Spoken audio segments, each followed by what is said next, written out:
Halo pemirsa, apa kabar hari ini? Semoga Anda selalu sehat di masa pandemi dan selalu bersemangat untuk menjalani aktivitas. Bagi pemirsa yang harus tetap bekerja di luar rumah, jangan lupa untuk menggunakan masker. Hari ini program Berita Newspoint hadir menjumpai Anda bersama saya, Khairunisa. Selama 30 menit ke depan, Newspoint akan menyajikan berita terbaru seputar Universitas Brawijaya dan Malang Raya. Jangan kemana-mana, keep on our channel Newspoint.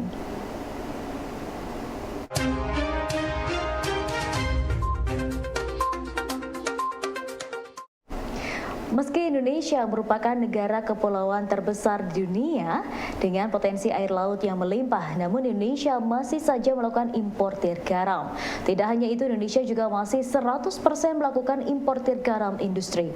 Dan permasalahan terkait produksi garam inilah yang melatar belakangi adanya inovasi Greenhouse Salt Tunnel. Kami mengkreasi inovasi ini untuk merevitalisasi produksi garam rakyat di Pantura. Dan fokus utama kami adalah di Kabupaten Tuban. Bahkan tantangan pertama yang datang ke kami justru dari Bupati Tuban. Bupati Tuban saat itu, Pak Huda, menantang kami, kalau memang konsep itu benar, buktikan di Tuban bahwa di musim hujan bisa panen garam. Akhirnya kami bekerja sama dengan saat itu Dinas Perikanan dan Peternakan Kabupaten Tuban, pemerintah Kabupaten Tuban, kemudian PT KTG, Kencana Tiara Gumilang, produsen nasional geomembran, Geosintesis Indonesia, kemudian kelompok petambak garam Bojogan, juga bekerja sama dengan CV Nusantara Agro Mandiri, mengkreasi produksi ini dan kami terapkan di Tuban. Akhirnya kami bisa memproduksi garam di musim hujan. Lewat apa? Lewat pemanfaatan konstruksi GST. Dan untuk memanfaatkan konstruksi Greenhouse Salt Tunnel ini, kami memodifikasi cara pembuatan garam. Dan modifikasi ini kami beri nama Continuously Dynamic Mixing. Metode produksi garam dengan Continuously Dynamic Mixing atau CDM dalam GST inilah kemudian yang bisa membuat produksi garam rakyat dilakukan sepanjang tahun. Karena sebenarnya secara tradisional, produksi garam rakyat Indonesia itu dilakukan di musim kemarau. Tapi kalau musim kemarau itu 6 bulan, sebetulnya benar-benar produksi tidak lebih dari 4 bulan. Kenapa? Karena selama musim hujan, lahan tambak garam rusak. Sehingga kurang lebih diperlukan waktu 2 bulan untuk memperbaiki lahan ini baru bisa berproduksi. Dengan GST, kita bisa menghilangkan ini. Oleh karena itulah, dengan modifikasi CDM, selama 12 bulan, produksi garam bisa dilakukan.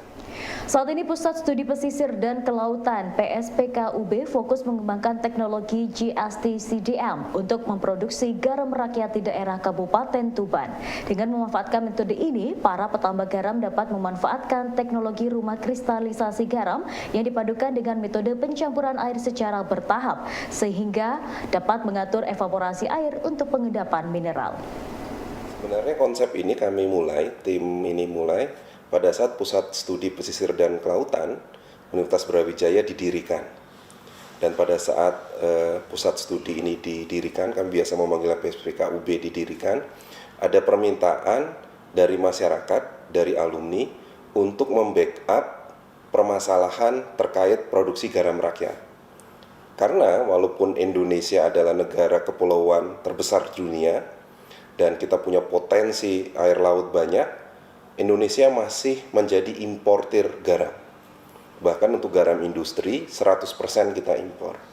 Nah, berawal dari permasalahan inilah kemudian kami mencoba mengkaji bagaimana inovasi-inovasi yang bisa dikreasikan, yang bisa diinduksikan untuk membantu produksi garam rakyat.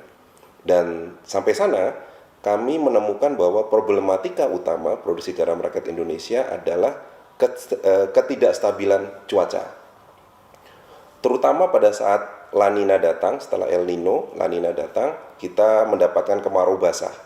Jadi hampir sepanjang tahun kita dapat curah hujan yang tinggi. Nah, dalam kondisi inilah kemudian produksi garam rakyat menghadapi permasalahan. Berawal dari permasalahan ini, kami mengkreasi konstruksi sederhana yang kami beri nama Greenhouse Salt Tunnel atau GST. Nah, GST ini pada prinsipnya kami mengadopsi prinsip-prinsip greenhouse yang disesuaikan dengan alur dan kondisi tambak garam rakyat Indonesia.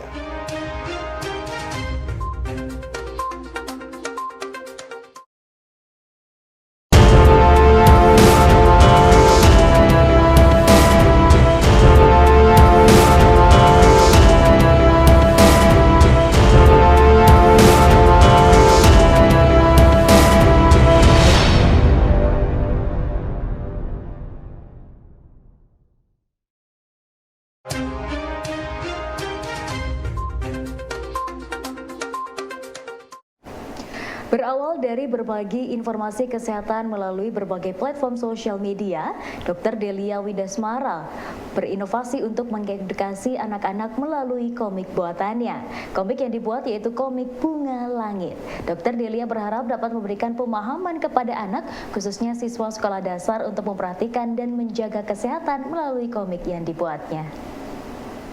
Karena saya suka mengedukasi lewat media sosial, terus kemudian saya punya anak kecil ya, anak saya kan 2, jadi anak saya yang kecil itu tidak pernah melihat edukasi saya, katanya edukasinya mama boring dan membosankan.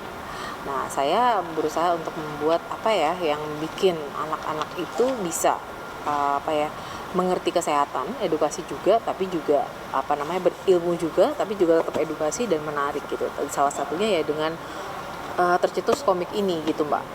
Komik ini temanya akan ganti-ganti setiap tahun dan dia akan rilis di setiap Hari Anak Nasional. Iya, karena tokoh-tokohnya juga anak-anak saya sendiri. Jadi akan setiap tahun sesuai dengan masalah yang akan berkembang setiap tahunnya. Proses saya pasti bikin sendiri ceritanya. Yang pertama kan kesehatan kulit, jadi saya bikin sendiri. Terus kemudian kalau komiknya ada teman, dia suka bikin komik. Dia suka bikin gambar, jadi kan itu kan gambar saya, jadi saya tinggal nyerahin foto kan. Dan jalan cerita ya saya pasti, karena kan penyakitnya juga saya yang tahu. Terus kemudian kalau yang kedua tentang kesehatan mata, ya saya berkolaborasi dengan dokter mata. Ya ilmunya mereka, ceritanya tetap saya, gitu. Jadi ya memang harus bisa mikir antara cerita dan biar pas gitu. UB ditunjuk untuk mewakili Indonesia dalam kerjasama pengembangan jaringan 100 Gbps. Menurut Rektor UB Profesor Widodo, kerjasama ini merupakan momentum yang penting bagi UB sebagai gerbang ID-RAN ke arena PEC. Ia berharap dengan adanya kerjasama ini kedepannya dapat menciptakan masa depan yang lebih baik, tidak hanya untuk Indonesia namun juga bagi kawasan Asia Pasifik. UB ini sebagai hub. Jadi network ini kan narik kabel, artinya kan menggunakan infrastruktur ya, dari Indonesia sampai ke Asia Pasifik. Nah, network ini masuk Indonesia melalui Universitas Brawijaya. Nah, dari Universitas Brawijaya ini kemudian baru disebar ke anggota ID-RAN yang ada di Indonesia. Jadi di UB ini berfungsi sebagai hub-nya ya, yang menghubungkan antara ID-RAN yang ada di Indonesia dengan arena PEC yang ada di Asia Pasifik. Jadi ini saya kira sebuah kesempatan yang luar biasa. Dengan berfungsi sebagai hub, maka UB itu memiliki peran yang cukup sentral untuk mengembangkan network ini. Dan network ini kan karena dipakai untuk riset dan pendidikan, maka yang paling penting juga adalah bagaimana kita memanfaatkan hub ini, ya, memanfaatkan network ini itu untuk riset dan pendidikan. Nah, kira-kira begitu. Sehingga kita perlu antisipasi kegiatan-kegiatan dan juga proyek-proyek untuk memanfaatkan network yang cukup besar ini. MRP UB merupakan masjid dengan konsep yang memperkenalkan Islam dengan keramahan, dengan memperkuat iman dengan tidak meninggalkan esensi dari berislam menjadi umat yang satu. Para jamaah tidak hanya dapat melakukan kegiatan ibadah sholat 5 waktu dan sholat Jumat saja, namun MRP juga mengadakan program puasa Senin Kamis dan program kajian Kismalah. program-program yang kami hadirkan baik itu sifatnya itu rutin dan itu sudah terprogram selama 1 tahun maupun yang sifatnya insidental. Yang program rutin itu sudah ada sangat banyak sekali ya, mulai dari kegiatan-kegiatan yang memang umum dilakukan di masjid-masjid pada umumnya seperti kegiatan sholat 5 waktu, kemudian juga kegiatan sholat Jumat berjamaah, khutbah Jumat, atau juga kegiatan yang memang sudah kami lakukan selama sekian tahun terakhir ini. Jadi ada kajian-kajian yang itu rutin dirangkai dengan agenda puasa sunnah Senin Kamis, misalnya kami punya program kajian Kismala dan lain sebagainya. Kemudian kami juga punya program-program yang memang itu untuk meningkatkan kualitas keberagamaan kita. Misalnya program tahsin Quran, kemudian ada program qiraatul Quran dan program-program lain yang sebenarnya itu menyentuh dimensi keumatan supaya mereka lebih ini lagi. Kemudian yang insidental saya kira itu berkaitan dengan hari-hari besar keagamaan atau juga ada event-event khusus yang memang harus kita selenggarakan juga seperti itu dan tetap bekerja sama dengan instansi atau mungkin bagian-bagian terkait di Universitas Brawijaya seperti PPA dan lain sebagainya.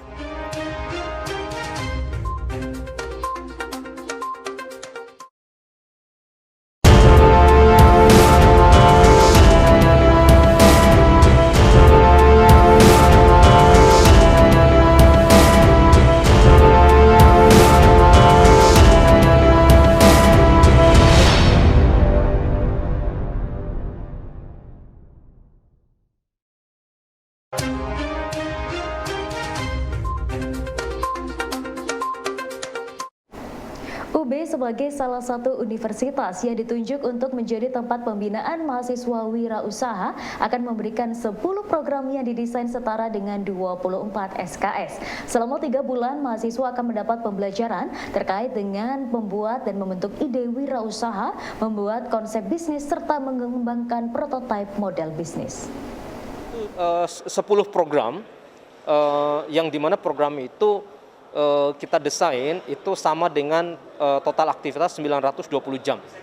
Nah, kalau ini kita konversi ke dalam SKS itu sama dengan 24 SKS.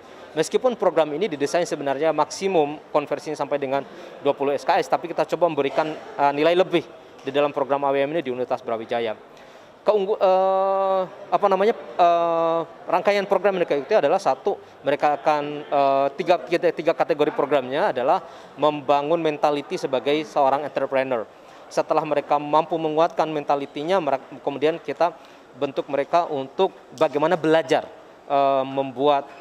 menggenerasi ide atau membentuk ide wirausaha, lalu kemudian membuat konsep bisnis, lalu kemudian mengembangkan prototipe model bisnis sampai kemudian mereka akan launching bisnis. Nah, dan itu salah satu keunggulan kita adalah mahasiswa-mahasiswa yang terbaik, kelompok-kelompok yang terbaik itu akan kita berikan layanan khusus di mana mereka akan mengikuti inkubasi bisnis yang lebih dalam lagi bersama dengan Direktorat Inovasi dan Inkubator Bisnis di Universitas Brawijaya.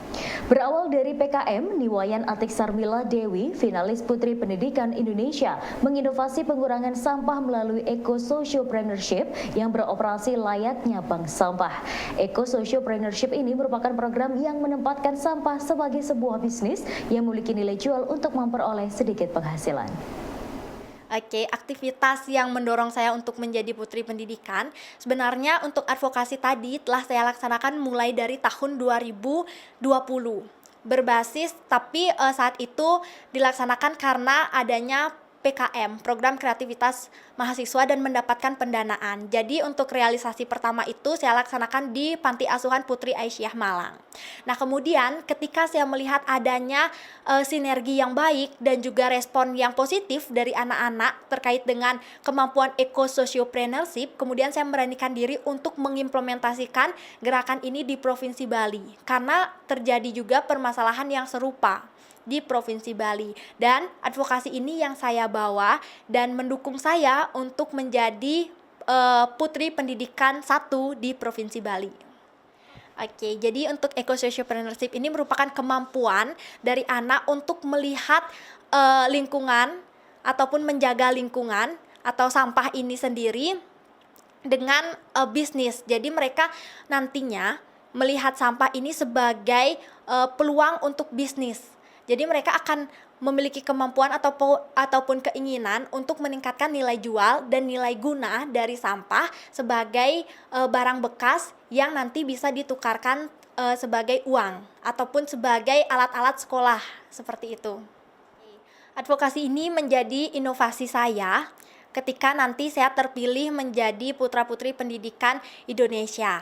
Namun nantinya ketika nanti saya terpilih menjadi putra-putri pendidikan Indonesia, saya akan bersinergi dengan pemerintah yang ada di Indonesia untuk menciptakan sebuah modul ataupun pedoman yang dapat digunakan oleh guru-guru di sekolah dasar untuk dapat menciptakan ataupun meningkatkan kemampuan ekosociopreneurship pada siswa dengan cara yang menarik dan juga inovatif sehingga siswa mampu mengimplementasikan ilmu yang telah mereka dapatkan di sekolah pada lingkungan sekitar mereka. Ya pemirsa, informasi tadi sekaligus menutup perjumpaan kita hari ini. Jangan lupa saksikan News Point setiap hari pukul 19.30 waktu Indonesia Barat hanya di UB TV, Televisi Pendidikan Universitas Brawijaya. Saya Khairunisa dan seluruh kru yang bertugas mohon pamit undur diri. Tetap patuhi protokol kesehatan, wajib menggunakan masker. Terima kasih dan selamat beraktivitas.